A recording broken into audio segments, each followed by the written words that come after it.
लोकसभा चुनाव में पीएम मोदी के 400 पार के संकल्प के साथ एनडीए के दिग्गज मैदान में उतर चुके हैं। वहीं इंडिया अलायंस समीकरण तैयार करने में लगा है। नॉर्थ से साउथ तक फाइट में बीजेपी से पिछड़ रहे विपक्ष ने चुनाव ऐलान के साथ दो मुद्दे उछाल दिए हैं। क्या है ये दो मुद्दे, देखिए रिपोर्ट।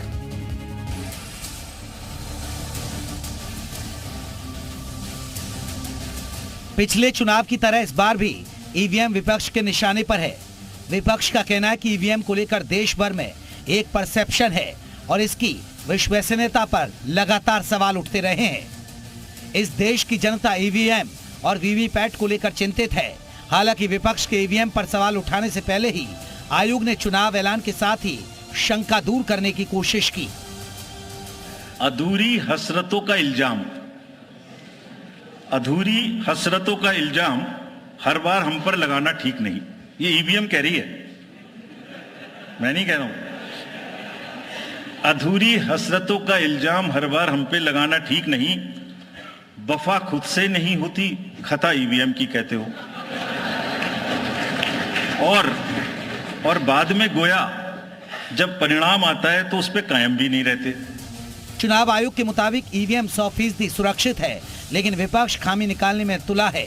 कांग्रेसी नेता जयराम रमेश ने नसीहतों को चुनाव आयोग का प्रवचन बताया है, तो वहीं डिंपल ने भी निष्पक्षता पर सवाल उठाए हैं। मुख्य चुनाव आयोग ने तो कल लंबा प्रवचन दिया कि हेट स्पीच नहीं होना चाहिए, फर्जी न्यूज का प्रचार नहीं होना चाहिए। क्या ये गृह मंत्री पर लागू होगा? क्या यह प्रधानमंत्री पर भी लागू होगा या सिर्फ कांग्रेस के नेताओं पर लागू होगा? क्या नोटिस कभी गृह मंत्री को दिया जाएगा?